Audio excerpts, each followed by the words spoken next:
بسم اللہ الرحمن الرحیم۔ السلام علیکم ناظرین۔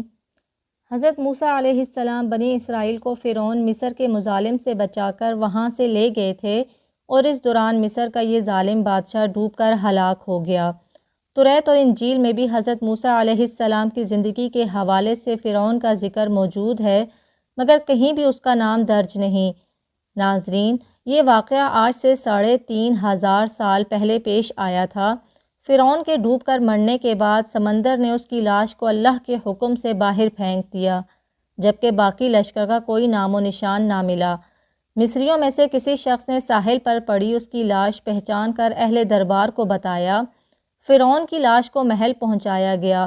درباریوں نے مصالے لگا کر اسے پوری شان اور احترام سے تابوت میں رکھ کر محفوظ کر دیا۔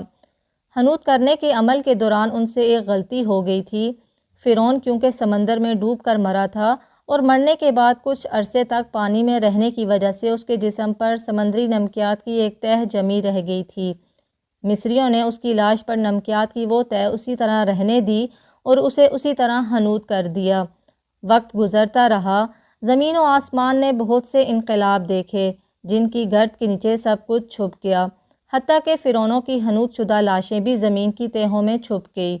ان کے نام صرف کتابوں، ان کی تعمیرات اور ان لوگوں کے ذہنوں میں رہ گئے۔ ناظرین، اس واقعے کے 2000 سال بعد اس دنیا میں اللہ کے آخری نبی حضرت محمد صلی اللہ علیہ وسلم تشریف لائے۔ ان پر نازل ہونے والی آخری کتاب میں فرعونوں کے قصے بڑی تفصیل کے ساتھ بیان کیے گئے تھے، اور اسی سلسلے میں اس فرعون کا جسم محفوظ کرنے کی بابت آیت بھی نازل ہوئی تھی، جس کی سچائی پر سب اہل ایمان کا پختہ یقین تو تھا، لیکن وہ سمجھنے سے قاصر تھے کہ اس خدائی کا دعویٰ کرنے والے کی لاش کہاں محفوظ کی گئی اور کیسے اسے عبرت کا نشان بنایا جائے گا۔ 1871 میں مصر کے ایک شہر القرنیہ سے تعلق رکھنے والے غریب اور معمولی چور احمد عبد الرسول کو فرعونوں کی حنوط شدہ لاشوں کی طرف جانے والے خفیہ راستے تک رسائی مل گئی۔ احمد عبد الرسول نوادرات چوری کر کے بیچا کرتا تھا۔ ایک دن وہ دریائے نیل کے کنارے کے قریب تبیسہ کے مقام پر اسی سلسلے میں پھر رہا تھا، جب اسے ایک خفیہ راستے کا پتہ چلا۔ وہاں وہ نوادرات کی چوری کے لیے جگہ کھود رہا تھا کہ اسی دوران کچھ لوگوں نے اسے پکڑ لیا اور پولیس کے حوالے کر دیا۔ وہ جگہ جس کو وہ کھود رہا تھا، وہاں ملنے والے راستے کی جب مسلسل کھدائی کی گئی تو دوسری ممیوں کے ساتھ اسی غرق ہونے والے فرعون کی لاش بھی مل گئی۔ اس کے کفن پر سینے کے مقام پر اس کا نام لکھا ہوا تھا۔ ان ممیوں کو ماہرین قاہرہ لے گئے۔ جب ان ممیوں کا تفصیل سے جائزہ لیا گیا تو فرعون والی ممی پر جمی نمکیات کی تہہ سے تصدیق ہو گئی کہ یہ وہی فرعون ہے جسے اللہ نے پانی میں غرق کر کے بدترین انجام سے ہمکنار کیا تھا۔ یہ بہت بڑا واقعہ تھا۔ اس کی تصدیق کے لیے دنیا بھر کے ماہرین، آثار قدیمہ اور سائنسدان مصر کی طرف امٹ پڑے۔ مختلف سائنسی ٹیسٹ کرنے کے بعد دنیا بھر کے سائنسدانوں نے تصدیق کر دی کہ دوسری سب لاشوں کی نسبت صرف فرعون کی لاش پر ہی سمندری نمکیات کی تہہ جمی ہوئی تھی۔ اس تصدیق کے بعد اسے فرعون کی لاش قرار دے کر عجائب گھر میں محفوظ کر دیا گیا۔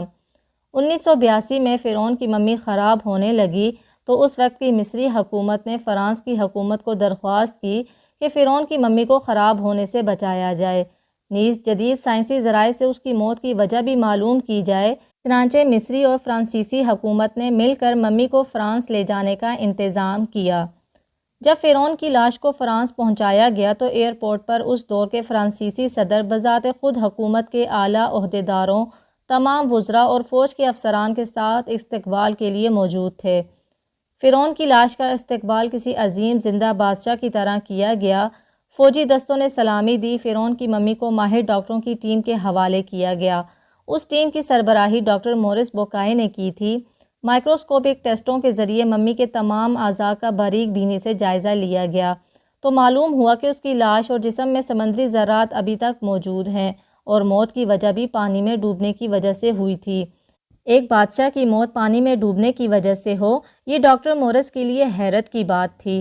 اس نے اس ممی کے بارے میں مزید جاننے کی کوشش کی تو اسے معلوم ہوا اس بادشاہ کی موت کے حالات مسلمانوں کے نبی حضرت محمد صلی اللہ علیہ وسلم پر اتری کتاب قرآن پاک میں تفصیل سے درج ہیں۔ اسے علم تھا کہ جہاں سے یہ لاش ملی ہے وہ ایک اسلامی ملک ہے۔ چنانچہ تجسس کے ہاتھوں مجبور ہو کر وہ مصر پہنچا۔ وہ ایک سائنسدان تھا، اس نے اس معاملے میں مصر کے ہی ایک سائنسدان سے ملاقات کی۔ اس سائنسدان نے قرآن پاک کھول کر اسے سورہ یونس کی آیت نمبر 90 تا 92 کا ترجمہ لفظ بہ لفظ سنایا۔ فرعون کا خدائی کا دعویٰ، اس کا پانی میں ڈوب کر مرنا اور پھر پانی سے نکال کر اس کی لاش کا حنوط ہو جانا اور پھر دوبارہ لاش کا ملنا اور پھر اس کی لاش کو جدید سائنسی دور میں دوبارہ محفوظ کیا جانا، سب کا اشارہ ایک جانب تھا اور بہت واضح تھا۔ تجھے بعد میں آنے والوں کے لیے عبرت کا نشان بنا دوں گا۔ فرعون کی لاش ایسے محفوظ کر کے دنیا کے سامنے لا کر رکھ دی گئی ہے کہ انٹرنیٹ کی ایک کلک پر رسائل و جرائد پر، ٹی وی چینلز پر اور عجائب گھر میں اربوں انسانوں کی آنکھوں کے سامنے قابل طرز حالت میں موجود ہے۔ عبرت کے لیے، سوچنے کے لیے کہ عبادت کے لائق اور ہمیشہ رہنے والا وہی ہے جو سب کا خالق اور رازق ہے۔ ڈاکٹر مورس نے آیات کا ترجمہ سنا تو اسی وقت پکار اٹھا کہ اللہ سچا ہے، قرآن سچا ہے، اللہ کا نبی حضرت محمد صلی اللہ علیہ وسلم سچا ہے۔ کلمہ پڑھا اور مسلمان ہو گیا۔ حضرت محمد صلی اللہ علیہ وسلم پر لاکھوں کروڑوں درود و سلام۔ امید ہے کہ آج کا واقعہ آپ کو پسند آیا ہوگا۔ کمنٹ باکس میں اپنی رائے کا اظہار ضرور کیجیے گا۔ مجھے اجازت دیجیے۔ السلام علیکم ورحمۃ اللہ وبرکاتہ۔